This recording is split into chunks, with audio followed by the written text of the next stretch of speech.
Why some red cards don't actually get you suspended. Every football fan has seen it. A player gets a red card, walks off the pitch, and you assume, that's it, he's missing the next game.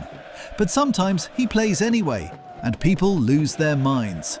How is that possible? How does a red card not lead to a suspension? The answer is that a red card and a suspension are two completely different things, and understanding the difference changes how you watch the game. When a referee shows a red card, all it means in that moment is that the player has to leave the field immediately. The match is over for him. But what happens next, whether he misses future games, depends entirely on what comes after, the disciplinary process. And that process has more moving parts than most fans realize. The appeal window. Every red card can be appealed.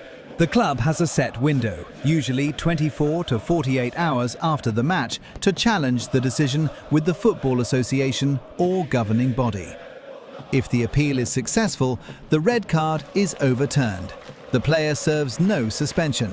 He can play in the very next game as if nothing happened. This is the most common reason a red-carded player shows up on the team sheet a few days later, and everyone acts confused. The club appealed. The appeal worked. Simple. But appeals aren't always the reason. Sometimes the red card stands and the player still plays. Mistaken identity.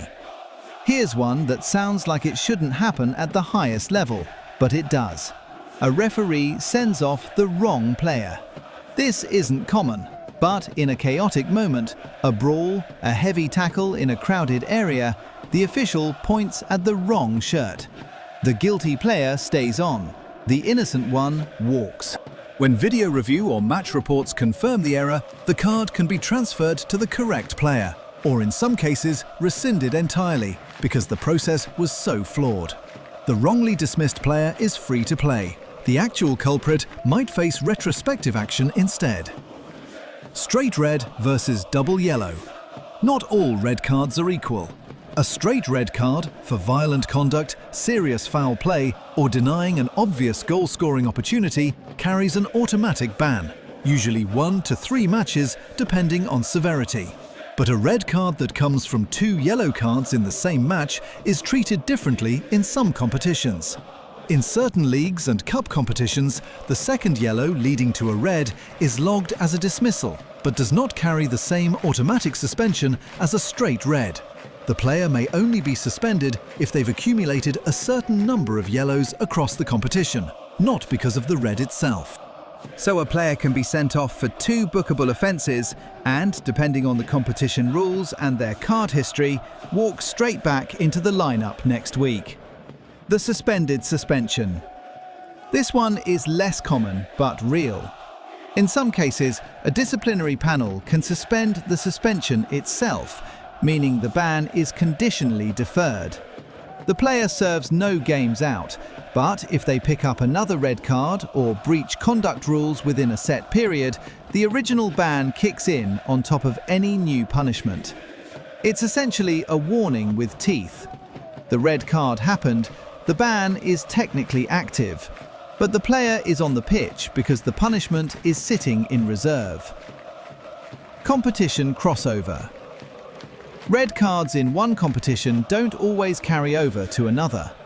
A player sent off in a domestic cup match may not be banned for their next league game. A red card in a group stage might not follow them into the knockout rounds if the competition rules don't explicitly state it. This is why you'll sometimes see a player get sent off on a Tuesday and start on a Saturday.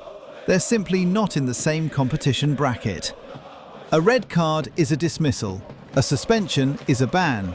They're connected, but they're not the same thing.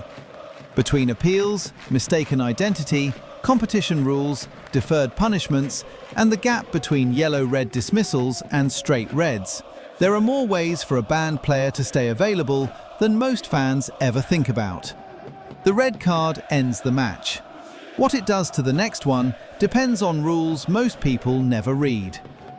Subscribe to No Red Cards for more football rules explained simply.